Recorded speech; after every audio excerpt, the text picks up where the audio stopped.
నువ్వు మహిళా ఎమ్మెల్యే గారి మీద ఇక్కడ పరిపాలన మీద అవాకులు చవాకులు పేలుతూ ఇక్కడ సామాన్యుడు కూడా మట్టాదయానంద గారి ఇంటికి వెళ్తున్నారు. ఇవాళ అతి సామాన్యుడు కూడా వెళ్ళి బాధ చెప్పుకుంటున్నాడు. మీ దగ్గరికి రావాలంటే 15 సంవత్సరాలు మిమ్మల్ని భరించామండి. ముందు మీ ఊరు నాయకుడు పర్మిషన్ తీసుకోవాలి, ఆయన తర్వాత ఇంకో నాయకుడు పర్మిషన్ తీసుకోవాలి. మండలంలోకి వచ్చి వీడు మనవడో కాదని ఎంక్వైరీ చేసుకోవాలి. ఇవాళ మట్టాదయానంద గారి ఇంటికి ఎంతమంది పోతున్నారు? ప్రతి సామాన్యుడు పార్టీ పనిచేయడం కూడా పోయి పనిచేసుకుంటున్నారు తెలుసా గ్రామాలలో. మేము దాన్ని కూడా అటు చెప్పట్లా. పార్టీకి ఓటైన కూడా పోయి ముందు వరుసలు నుంచొని పనిచేసుకునే సందర్భాలు కూడా ఉన్నాయి. ఒకరికి తేడా తెలవదు. ఇది మీ పరిస్థితి ఇవాళ, ఇది మీ నాయకుల పరిస్థితి ఇవాళ. ఇక మీరు చేసిన అగాధ్యాల గురించి చెప్పాలంటే రాత్రి రామాయణం చెప్తే భాగవతం అనేది.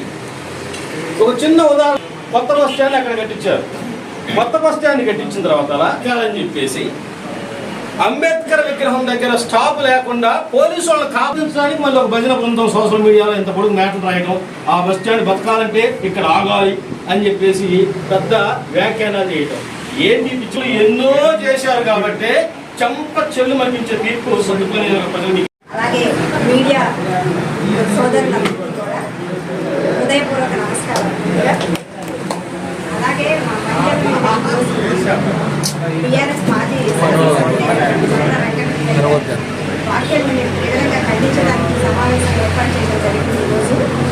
ఇందులో ముఖ్యంగా మాకు మహిళలకు ఇచ్చేటువంటి ఉచిత బస్ ప్రయాణం అనేది ఈరోజు ప్రతి ఒక్కరూ ఈ రాష్ట్రంలో ఉన్నటువంటి మహిళలందరూ ఈ అవకాశాన్ని ఉపయోగించుకుంటున్నారు. అది అందరికీ తెలిసిన నగ్న సత్యం. అది ఇలాంటి ఉచిత పథకాల్లో రైతు రుణమాఫీ ఒకటి. ఈ పథకం కూడా విజయవంతంగా అమలు జరుగుతుంది. ఇవన్నీ జరగడం వల్ల మనం టీఆర్ఎస్ పార్టీని ఎక్కడ మర్చిపోతారో అనేసి ఆయన ఇలాంటి వ్యాఖ్యలు చేస్తున్నారు తప్ప ఇవన్నీ అవసరమైనవి కావు. అలాగే ఇప్పుడు సీఎం గారు మహిళలను అవమానించి సబితా ఇంద్రారెడ్డి గారిని అవమానించారని అంటున్నారు, కానీ అలాంటి వ్యాఖ్యలు ఆయన అసలు చేయలేదు. ముఖ్యంగా మా మహిళలకి మంత్రి పదవులు ఇచ్చి కొండ సురేఖారావు గారికి కానివ్వండి, అలాగే సీతక్క గారికి కానివ్వండి, మహిళా పదవులు మంత్రి పదవులు ఇచ్చి సగౌరవమైన స్థానంలో మమ్మల్ని కూర్చోబెట్టారు. అలాగే ఇప్పుడు మన రాఘమయ్య గారిని ఎన్నోసార్లు ముఖ్యమంత్రి గారు మాట్లాడడానికి అవకాశం ఇచ్చి అసెంబ్లీలో కూడా మొన్న తను ఈ వ్యవసాయానికి సంబంధించినటువంటి జీవ రసాయన ఎరువుల గురించి, అలాగే కోల్డ్ స్టోరేజ్ గురించి, వీటన్నిటి గురించి కూడా మాట్లాడడం జరిగింది. ఎందుకు అంటే ఇక్కడ ఉన్నటువంటిదంతా రైతులు. ఈ రైతులకు ఏమైతే సమస్యలు ఉన్నాయో వాటి గురించి మాత్రమే మనం చెప్పాలి అని మేడం గారు సంపూర్ణంగా మనకు ఉన్నటువంటి సమస్యలు చెప్పారు. అవన్నీ కూడా మనకి ఖచ్చితంగా అమలు జరుగుతాయి. ఇలాంటి అవకాశం ఇచ్చిన పెద్దలందరికీ నా హృదయపూర్వక ధన్యవాదాలు. మాకు తెలుసు, నాయకుల గురించి మాకు తెలుసు. నువ్వు ఎవరి వల్ల వచ్చినావు, నువ్వు ఎవరి వల్ల నాయకుడు అని హోదా వ్యాగు అని చెప్పారు. నువ్వు ఉన్నారు మాత్రం ఇక్కడికి తీసుకొచ్చి తుమ్మల నాగేశ్వరరావు గారు ఇక్కడ తీసుకొచ్చి పెట్టి గెలిపిస్తే ఆయన పనికిరాడు, శ్రీనివాసరెడ్డి పనికిరాడు. మళ్ళీ నువ్వు రెండోసారి చంద్రశేఖర్ గారు నిలబడబోతు మళ్ళీ గెలవు. దయానంద్ గెలిచేవాడు ఆ రోజున.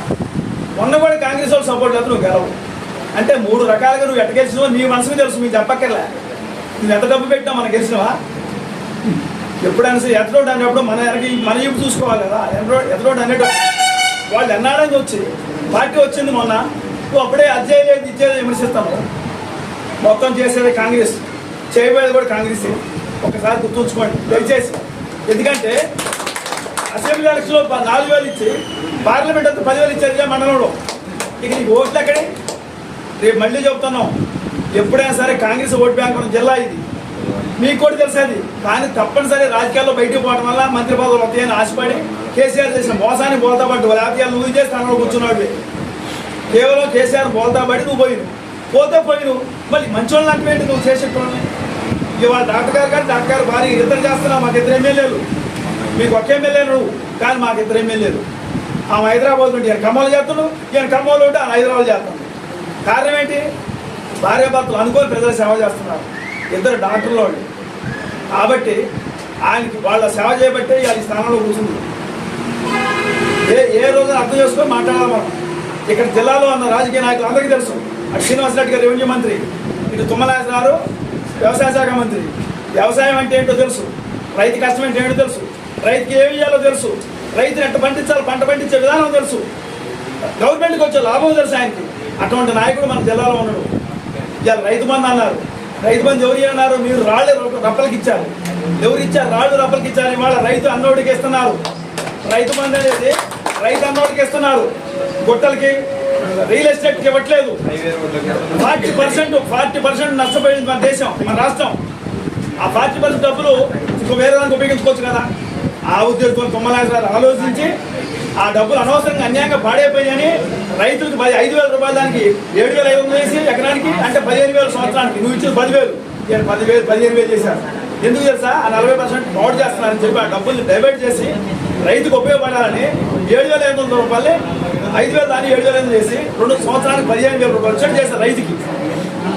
అంటే ఎంత ఉపయోగం చేసినట్టు? అంటే నీకు ఇక దానివల్ల దేశంలో ఉన్న చిన్నకారు సన్నకారు రైతులు బాగుపడుతున్నారు. పైగా అమౌంట్ వల్ల మన రాష్ట్రం డెవలప్ అయింది. మన డబ్బులు అట్లా రైతులకి వ్యవసాయ పనిముట్లు కానివ్వండి, సీడ్స్ కానివ్వండి, మరి ఎరువులు కానివ్వండి, అన్నిటి కూడా దృష్టిలో పెట్టుకుని ఆయన రోజు మీరు అర్థం చేసుకోండి. ఇక మన జిల్లాలో మళ్ళీ సస్యశ్యామలు ఉండాలంటే సీతారాం ప్రాజెక్టు తిరుగుతున్నాయా? కేవలం మన జిల్లా మీద దృష్టిలో పెట్టుకొని ఆ ప్రాజెక్ట్ కోసం వారానికి ఒకసారి ఆ ప్రాజెక్ట్ గురించి మాట్లాడుతున్నారు, వెళ్తున్నారు. ఖచ్చితంగా ఆ ప్రాజెక్ట్ నీళ్ళు వస్తాయి. మళ్ళీ ఇప్పుడు మన పొలాలు మళ్ళీ ఇంకా 5 లక్షలు పెరుగుతాయి కానీ తక్కువ. పొద్దున్నే రైతు గురించి పని చేస్తుంది ఆయన. ఏం చేయట్లేదు అంటారండి? అంటే 6 నెలల్లోనే అన్నీ అయిపోతాయా? ఈ 10 ఏళ్ళు చేయని వాళ్ళు 6 నెలలు అట్టయితే ఖచ్చితంగా రైతులు నమ్మకం ఉంది, విద్యార్థులు నమ్మకం ఉంది, చదువుకున్న వాళ్ళకి నమ్మకం ఉంది, పేద ప్రజలకు నమ్మకం ఉంది, పింఛన్దారులకు నమ్మకం ఉంది, అందరికీ నమ్మకం ఉంది. కాంగ్రెస్ పార్టీ అంటే ఇల్లు కట్టుకునే వాళ్ళు, ఇల్లు లేని వాళ్ళకి ఇల్లు వస్తాయని నమ్మకం ఉంది. కాబట్టి మీరు దయచేసి కాంగ్రెస్ పార్టీని విమర్శించాల్సినంత అవసరం లేదు. అధికార పార్టీలో ఉన్న నాయకులు విమర్శించాల్సిన అవసరం లేదు. మీ పని ఏదో మీరు చూసుకోండి. ఎవరు వచ్చి మందలించుకోండి. కానీ ఇక్కడి నుంచి ఎప్పుడు కూడా అనవసరమైన మాటలు మాట్లాడి మాలాంటి చిన్న చిన్న కార్యకర్తలతో మాటలు తీసుకుంటే కరెక్ట్ కాదు.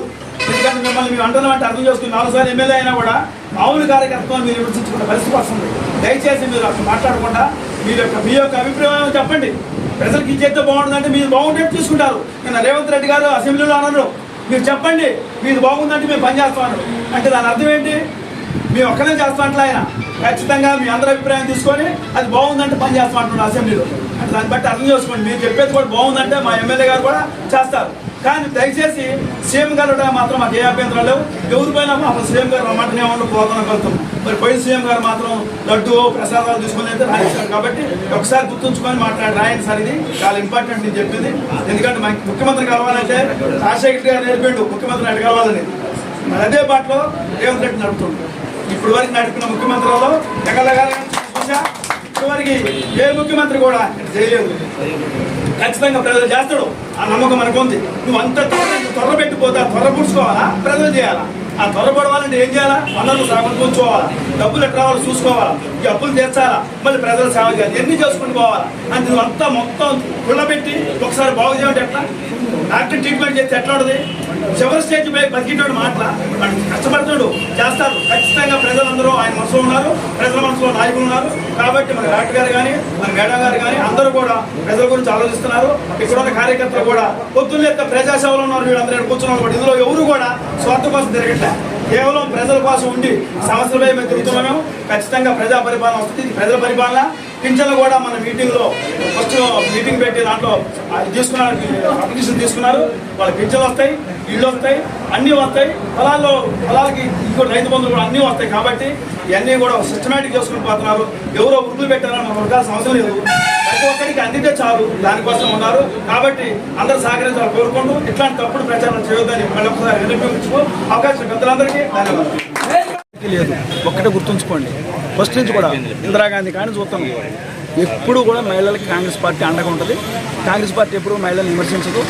ఫస్ట్ చేసిందే మన బస్ ఫ్రీ మహిళలకి. కాబట్టి మహిళలను ఎప్పుడు కూడా గౌరవించేది పార్టీ. వాళ్ళు కావాలని ఒకటి మాట్లాడితే ఇంకోటి అంటున్నారు, కరెక్ట్ కాదు. ఎప్పుడు కూడా చెడుగా ఆలోచించకూడదు, మంచిగా ఆలోచించాలా. ఖచ్చితంగా సోషల్ మీడియాలో మాత్రం అట్లాంటివి వస్తే మాత్రం కేసులు పెట్టడం జరుగుతుంది. కాంగ్రెస్ పార్టీ ఎమ్మెల్యేలు అన్నారని, కాంగ్రెస్ పార్టీ వాళ్ళు అన్నారని అట్లా విమర్శలు కనుక వస్తే టీఆర్ఎస్ వాళ్ళ మీద కేసులు పెట్టాల్సి వస్తుంది. అది మాత్రం జాగ్రత్తగా ఉండాలి. ఎందుకంటే ఎప్పుడు మేము ఎవరు అనట్లేదు, మహిళలతో బాగోడు.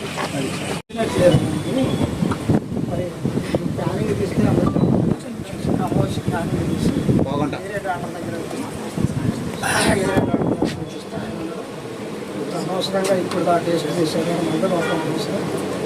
మీరు ఇమ్మీడియట్గా యశోద హాస్పిటల్ ఇప్పటికే మిగిలిపోయి